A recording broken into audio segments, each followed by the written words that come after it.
Assalamualaikum warahmatullahi wabarakatuh. Pada kesempatan ini saya akan mempresentasikan penelitian dengan judul klasifikasi menggunakan machine learning berbasis algoritma random forest dalam menentukan siswa berprestasi yang menerima beasiswa pada SMA Negeri 2 Batanghari. Penelitian ini disusun oleh Ade Firmansyah dan dengan konsentrasi data science di bawah bimbingan Bapak Randi Permana Eskom Mkom. Pada slide pertama terdapat latar belakang. Pendidikan memiliki peran penting dalam meningkatkan sumber daya manusia menjadi fondasi utama kemajuan suatu bangsa. Salah satu upaya mendukung peningkatan mutu pendidikan adalah melalui pemberian beasiswa kepada siswa berprestasi agar dapat ekonomi. Namun, keterbatasan kuota dan dana beasiswa mengharuskan pihak sekolah melakukan proses seleksi yang tepat, objektif, dan akurat.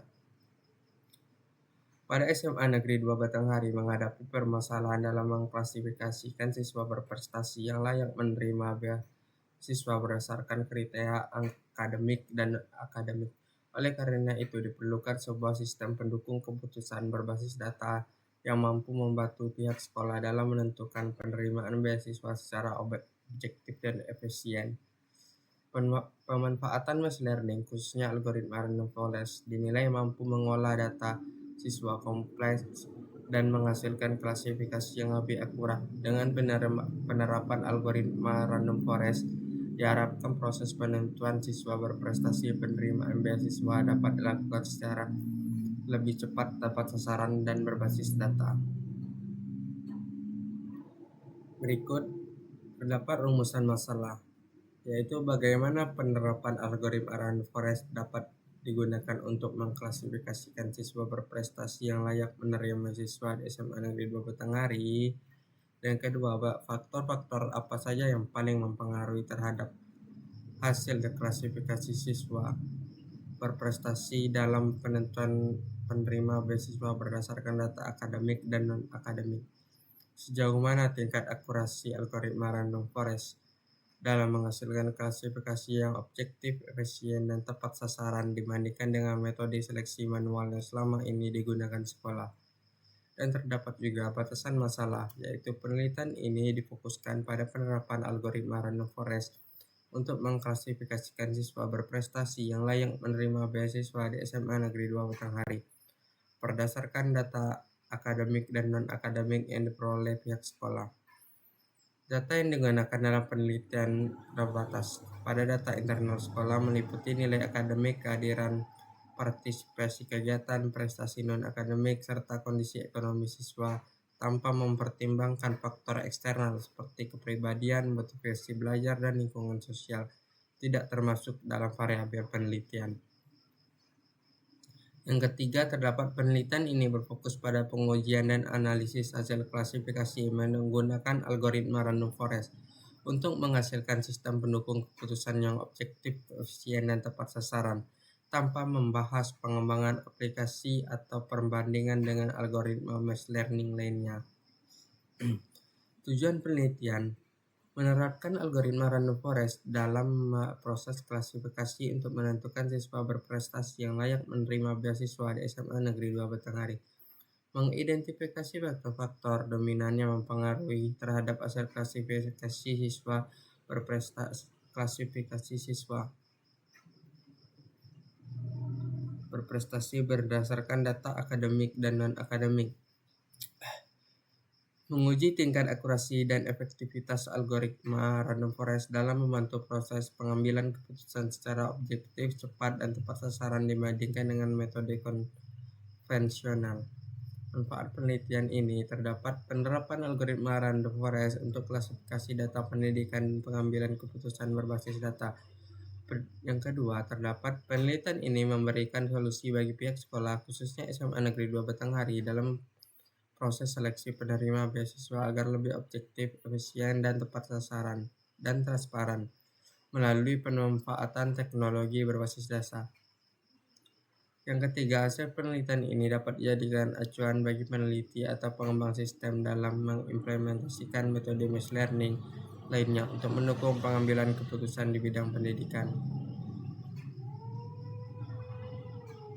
Berikutnya terdapat Landasan teori, yaitu terdapat definisi rekayasa perangkat lunak. Rekayasa perangkat lunak dapat diartikan sebagai suatu proses pengembangan sistem berbasis komputer yang dilakukan secara terstruktur melalui berbagai tahapan seperti analisis kebutuhan, perancangan sistem, pengkodean, pengujian, hingga pemeliharaan. Tujuan rekayasa perangkat lunak: meningkatkan efisiensi dalam proses bisnis, menyediakan sistem informasi yang terpusat dan terintegrasi, menghadirkan platform yang interaktif, meningkatkan akurasi dan keamanan data, mendukung proses pengambilan keputusan. Tahapan pengusulan judul.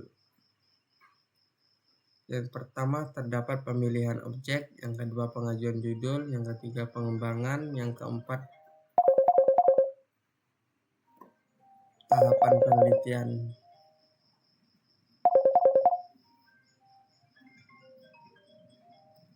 Dan di sebelah kanan saya terdapat proses RPL dengan berbentuk tabel, yaitu ada analisis kebutuhan, perancangan sistem, pengkodean, pengujian, pemeliharaan. Dan berikutnya terdapat artificial intelligence adalah bentuk kecerdasan yang dibuat untuk meniru cara berpikir manusia dan digunakan dalam sistem komputer modern. Machine learning adalah bagian dari kecerdasan buatan yang memungkinkan komputer belajar sendiri dari data tanpa harus diatur secara detail menurut Arvikoh dan kawan-kawan. Machine learning digunakan untuk memproses data yang memiliki banyak dimensi, menemukan pola-pola tersembunyi yang agar bisa membuat prediksi tepat di lingkungan rumit dan terus berubah dalam penerapannya. Machine learning menggunakan beberapa metode yang bisa menyesuaikan model berdasarkan data yang sudah ada. Tujuan machine learning: meningkatkan efisiensi pemrosesan data, mengenali dan mengekstraksi pola tersembunyi, meningkatkan akurasi prediksi, mendukung eksplorasi data, meningkatkan fleksibilitas dan adaptivitas sistem. Jenis-jenis machine learning: supervised learning, unsupervised learning, reinforcement learning. Berikutnya terdapat random forest. Random forest merupakan salah satu algoritma pembelajaran mesin yang termasuk dalam kategori pembelajaran gabungan atau ensemble learning. Konsep inti dari algoritma ini adalah menggabungkan beberapa model pohon keputusan decision trees guna menghasilkan prediksi atau klasifikasi yang lebih akurat dan stabil. Hasil dari setiap pohon kemudian digabungkan melalui mekanisme voting untuk klasifikasi atau rata-rata untuk regresi sehingga menghasilkan keputusan akhir yang lebih kuat dan bebas dari bias terdapat pada model tunggal. Langkah-langkah random forest: menentukan jumlah pohon tree, menentukan bootstrap sampling, memiliki sejumlah atribut secara asal, menentukan atribut terbaik, membentuk cabang, mengulang seluruh proses, melakukan klasifikasi, pengembangan sebuah hasil prediksi, menghasilkan keputusan final. Kelebihan metode random forest adalah memiliki keunggulan dalam memberikan prediksi yang lebih akurat, stabil, karena algoritma bekerja dengan cara membuat banyak pohon keputusan yang kemudian digabungkan untuk mengurangi kesalahan. Yang kedua, random forest memiliki kemampuan yang baik dalam menangani data yang memiliki nilai kosong serta mampu mengurangi risiko terlalu sempurna dalam mempelajari data. Kekurangan random forest memiliki kelemahan dalam hal kompleksitas model karena membutuhkan pembuatan banyak pohon keputusan. Akibatnya proses pelatihan dan penggunaan model memerlukan waktu serta sumber daya komputasi yang lebih besar. Selain itu, model ini sulit diinterpretasikan karena keputusan yang dihasilkan berasal dari kombinasi beberapa pohon. Random forest juga bisa mengalami penurunan akurasi jika terdapat fitur yang tidak relevan, sehingga perlu dilakukan pemilihan fitur dan penyesuaian parameter secara tepat agar hasilnya maksimal. Berikut terdapat kerangka penelitian. Tahapan penelitian, yaitu penelitian terdahulu.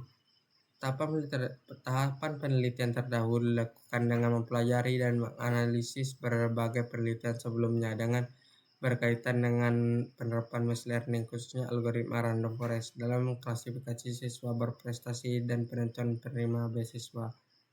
Yang kedua, identifikasi masalah. Tahap ini dilakukan mengidentifikasi masalah terjadi proses penentuan siswa berprestasi